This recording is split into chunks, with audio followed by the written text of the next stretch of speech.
So I'll finish up a little bit of that. We'll see the video. We'll do the dissection. So it's going to be big enough that we certainly can all see it. And we should be able to identify the structures with relative ease. And if you want to take it home and make haggis, no, you don't want to do that. I get your recipe. I think I'm good. I don't even have to spoon. Yeah, they don't let you cook on campus, do they? Like you can only microwave, right? Oh, tragic. It's just awful. I understand the reasons are liability based, fire based, but still, it just takes all the fun away. Right. So everything else is done there. I'll take it where we left off.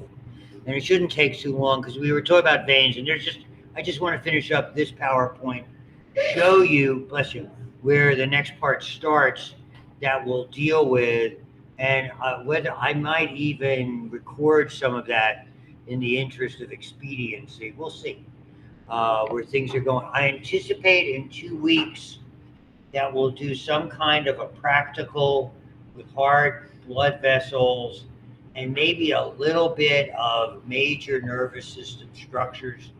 But I'll get something together with that. So today is whatever the 5th, so that'll be that'll work. I think I'm doing practicals all that week. I have bones practicals for my other classes, so it'll be like the 17th, 18th, and 19th. That'll work out. Okay. With you folks. So hopefully everybody is readily available. Well, that I even switched my doctor's appointment to make sure. Yes, ma'am. When will our next exam be? That's a good question. I would say after that, so the following week. Is that okay? And I think it'll just be the 2 chapters. I looked at it, and if I put blood vessel physiology on that, there's a lot. Between blood and the heart, there's a lot of material. So I think that would be a little bit over the top. Unless you want me to put it on. I think people are going, no, put it on. I'm joking. See, when I was that student, everybody hated me. Go ahead, make it as tough as you want. Challenge me. I consider that an intellectual opportunity to assert myself over the professors. It's awful. It's terrible. Thankfully for you, I'm not quite like that anymore. So here we go. So veins. Okay. So we talked about veins and venules and stuff like that. So there's not a lot to them. But what's interesting is this, is the idea of being a capacitance vessel. It's a very interesting chart here. So look at that. When we think about how important arteries are, at any one time between arteries and the heart itself, okay, maybe a quarter of your blood supply is actively being pumped. As you can see here, whatever this works out to, 15% more or less, 12%, an eighth of the blood supply is being oxygenated by the lungs. There's a minimal amount, as you can see, 5% in the capillaries. Most everything else is here, okay, because they stretch. They're everywhere, really, with the exception of the lungs, per se. There's really the amount of blood supply, which you'll learn about, something called the bronchial arteries. They get a little bit of oxygen from the pulmonary circulation, but not much. And so really there's a lot of reservoir capability and pooling of this blood. So it's very, very interesting. So I'll preface it. I did a presentation for a seminar on veins. I did a similar presentation. So I did about 3 or 4 different presentations on this in front of doctors in my younger days. This was really an area of fascination too. Both doctors that I considered mentors really spent a lot of time. The one was handled a lot of sickle cell and related stuff at a big clinic in Richmond, Virginia, that I may or may not have told you about. I have so many classes I forget. And he dealt with a lot of vascular disease and ulcerations there. And the other doctor was actually a surgeon who had done general surgery, but his whole practice was doing veins. A lot of it cosmetic, with people with spider veins and varicose veins, and you see a lot of these clinics are there because it's very. And they did do a fair amount of cosmetic stuff that was there. So I mean, they were both really inspired me a lot. And I nearly did that full time as a practice, but I did not. So nevertheless, it's considerably lower pressure. That's there, much bigger diameters. The big thing in the limbs, just like in the heart, to ensure flow, valves. Valves that are, again, those little cups. But the beauty of these valves is they allow the blood, because you're opposing gravity. So think of all the blood that's in your legs. There isn't a whole lot of blood pressure to get it back to your heart. So what does that? Every time when we walk, we're active, when we move a muscle, even people who are bedridden, you're able to utilize that. If you're not familiar with it, and I had it on me, okay, I sort of affectionately would call them squeezers. If you go into the hospital, maybe you've had somebody older or been in the hospital for a long time, they put them in a special type of compression hose. This is to avoid blood clots, and they put what they're alternating compression devices. So they'll squeeze the calves for about 20 seconds and release, and they'll out of a minute, and they'll keep doing that alternatively. Sometimes it'll be one side and the other. Sometimes you can set it to do almost anything you want. And those are, I think the technical term is, at least in my day and age, was sequential compression devices. You can buy them for at home for people who like that, or it helps if they have sluggish veins and things like that. So there's a lot to it. Where the big problem is in veins is these things called sinuses. You have them in the brain, not a big deal, because gravity helps you. It doesn't stop there. But in the calves particularly, that's where most people with bad blood clots, where they start. When they're inactive, when they're in bed for long periods of time, when they have pre-existing damage to the veins.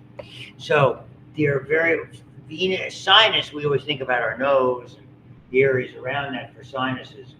Venous sinuses are these areas where they really form a lot that are there. There's not a whole lot to it. They're just lined with endothelium, very thin walled. And there's even one in the heart. You might remember the coronary sinus and the sinuses in the dura of the brain, which we'll look at again in blood tests. Is not that relevant. So that illustration, and that. The big problem for a lot of people, where do we see it most often? I would dare say pregnancy and obesity are probably the two most common ones. Pregnancy, certainly, and we'll see a lot, but a lot of folks hereditarily have varicose veins. They're painful, they're cosmetically fairly unattractive for a lot of folks who are there. And surprisingly, it's not just women, it's men and women. I find men, at least in my practice, I had a lot, there's a fair amount of vanity issues that were there as well.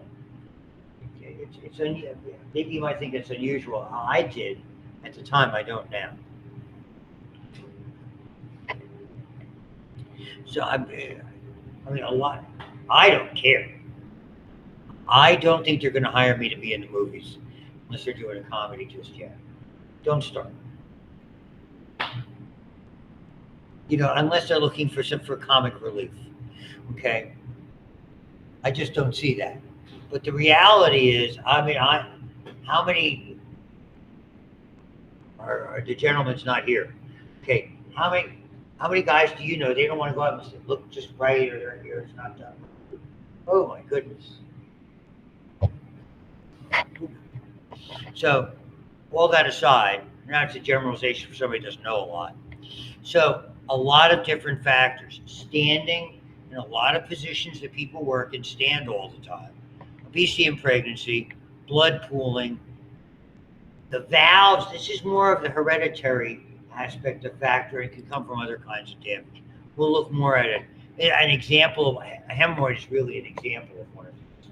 Though, and probably more annoying than dangerous, I would think. Won't be there. We have a lot, and you remember this in the heart. When we look at anastomoses, and the translation from the Latin is another mouth, these are alternative pathways that blood can take. So by and large, they're very useful. We see them in the heart, we see them in other areas where there's a blockage. It's a way of getting around it.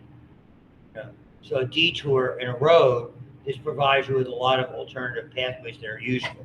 And we see, as you can see, we see them in a lot of areas that are there.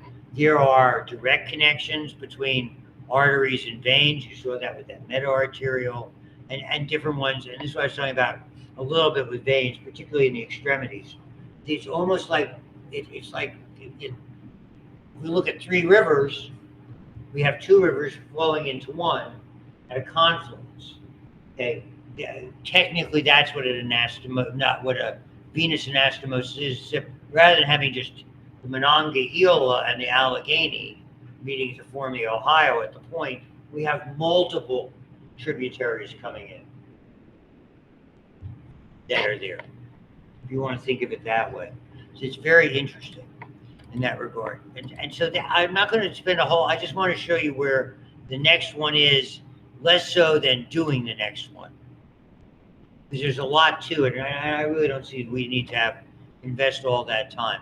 B and C PowerPoints are really where the physiology is. You can see me scrolling through it just to show you how we can redirect blood flow and things like that. But here we are at the capillary level, et cetera, et cetera. And we'll look at all of these. These are lecture components to me more than anything else. So there's a lot that are there. It starts here. So in these last, it goes from 44, let's say down here to around 70 or so. Those are really the next step to look at. And these are the actual passageways for blood that we identify as part of the lab. And I will go into those in some degree of length that are there. What they do a lot of in this particular text, they use the heart one's easy, but they do a lot of diagrams here showing you some of the circulation. We'll go over this, even though we've done a fair amount of it before. But they do a lot of these, what I call pipe diagrams. And I'm troubled by them. I find them hard to assess, okay, like that. From a perspective of being a teacher, that's got a ton of information. It's very, very hard to, I think, to comprehend for anybody. That's just me being from sitting where you're sitting.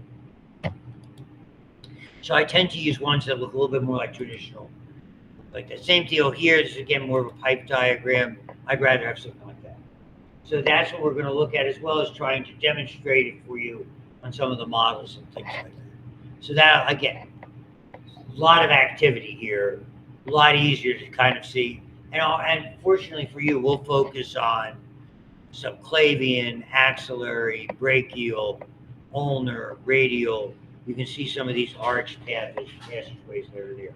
So it's relatively easy, I think, to go over. I think the most complex areas we'll get to is here in the abdominal area, and that's the big nuance. You've got two arms and two legs, two hands, and 2 feet. So you have to, the word is bilateral, the phrase is bilateral and symmetrical. Same on both sides. Okay. Right radial, left radial. Right femoral, left femoral. It's fairly straightforward. But you have one gastroenteric passageway. So you have one liver, one stomach, one small set of small intestines, one set of large intestines. We don't make them left and right. And if anything, it's almost like having a hollow tube that the blood vessels are supplying directly in front of them. So rather than having a right and a left, you're going to see we have one set of vessels kind of going forward, and really one major vessel coming back. That's probably the most difficult part, I think, for students, and they're showing it here. We have one set of vessels going to the liver and the stomach and the spleen, another set of vessels going to mostly the small, and another one here going mostly to the large. So there's a lot of interesting parts that are with that. So we'll get to that in all these illustrations as well. And then we'll look at the veins coming on the backside that are there. And you can see this is that interesting one. It's like you have this one really important vessel coming from the stomach and the spleen and the large and small intestine all going to the liver. That's a really important vessel. Done with that. Next, you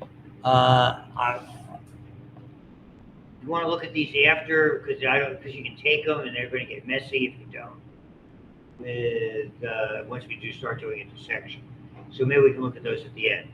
So let me show you this. I haven't looked at this video. I haven't screened it.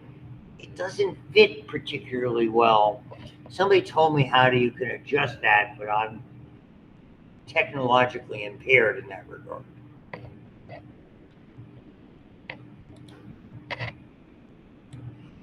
So you can see what I mean. I don't know how to widen that. If anybody does, just come up here and show me.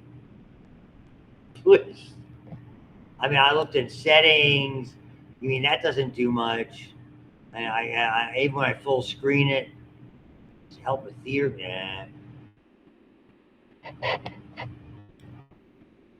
So this is the one I'm looking at. This person, this cow heart dissection.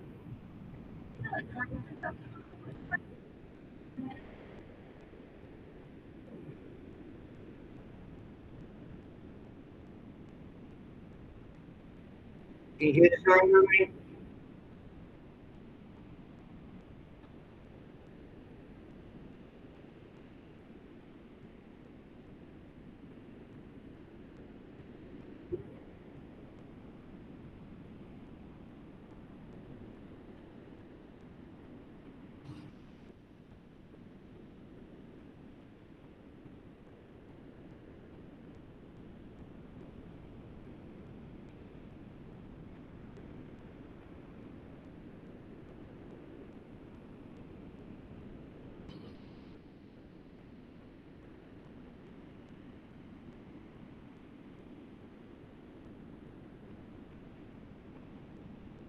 So you're usually in the background.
The atria are very small.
Okay. So, I mean, and there's any number of these videos for you to take a look at. Just if you want to take a look and go through it again. So, what I have here, and so what you do with any of these, let's see if we can turn this on. What we can do with any of these, basically the same way. So here, really what she was looking at. So in this one, the orientation is such, we use certain landmarks. These are the oracles. So the left oracle is usually visible on the anterior aspect. The right oracle is a little bit more posterior. So without taking it out, when you do take it out, first of all, just paper towels and then put on one of those trays that are there. So you can see here that it's rather substantial. This is going to be, even though their volume inside is the same, this is going to be the right ventricle, this will be the left ventricle. This is what she was talking about before. You can get to see this is going to be the exit zone here of the pulmonary trunk. And then behind that, you'll see the aorta. The pulmonary trunk, this is going to be the pulmonary artery. It's coming out, you can see when I showed you before, that artery was bowl shape. And then probably behind it here is about where we would see the aorta. And the posterior aspect is a little bit different. So instead of like as she was describing, you don't necessarily see that pulmonary trunk. So this division is the posterior, okay, interventricular sulcus, and here, so it's not quite as distinct, will be roughly the anterior interventricular sulcus of the body. That's there. And you can look at and you'll be able to see some of these again. Right ventricle here, so you can look for entry points in that auricle that's here. You should see an opening for right here, for superior vena cava, and hopefully you'll be able to find one for inferior vena cava. That's on that one. And same over here. Same deal. Left-sided, divide here, left ventricle, right ventricle, left auricle.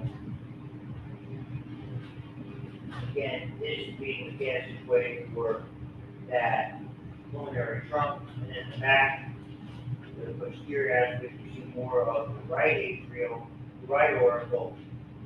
Here, there's more left on this side. So you can see those two I put down for you to look at. Got two trays back there. I can put the blades on any of the dissecting stuff. So you divide yourself into one half here, one half here. Or if you just want to do one, that's fine. Okay. Let's begin. One's back there, you're up here. So if someone will have to take the reins and get started, I'll get there for one. So I have medium, large, small. A couple of extra large, but I do have here. I have medium and large. Okay, there you go.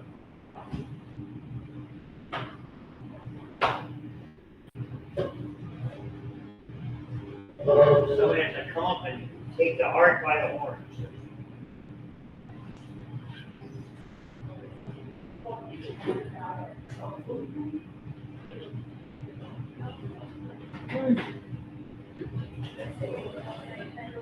Here you go. Got out hard. Thank you. Who's taking the hard on this side? We have a volunteer over there. I mean, I'll do it. We have a train. Come on up. Join the party.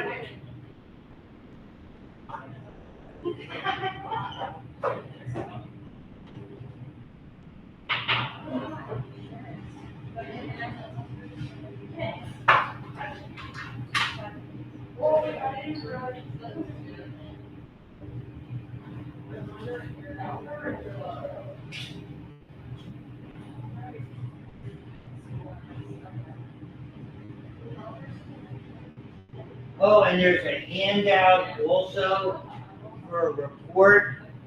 It'll show you what to look for. Forgot to give you that. Here it is. So everybody, when you get a chance, I have quite a few. There's 3, 4, 5, 6, 7, 8, more or less. Right, and grab one of those. I have some extras here. There's a handout. Some extras there. Okay. There you go. Grab a heart. Grab a handout. Hold on. Reach it off and we'll get started. Right. Hey. One paragraph. I said one page, but one paragraph. Don't have a little word product, maximum grid. It's awful.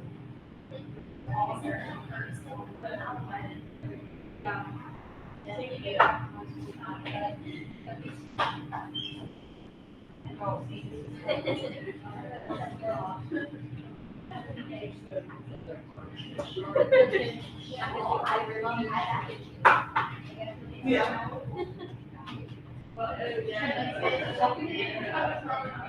Look at the size of that one. That just slips. What? Yeah, it's bad, yeah, sure.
The way to cut this is, you saw on the illustration, sort of, almost like the open envelope, where you got kind of along this way, along the side, you can open it up like a book or lock it, would be a way to describe it.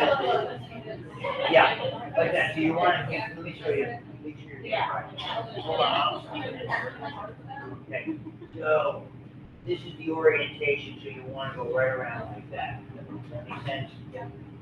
Here, this would be left orbital, so you can sort of go down to the apex and around like that. And then we can go from there.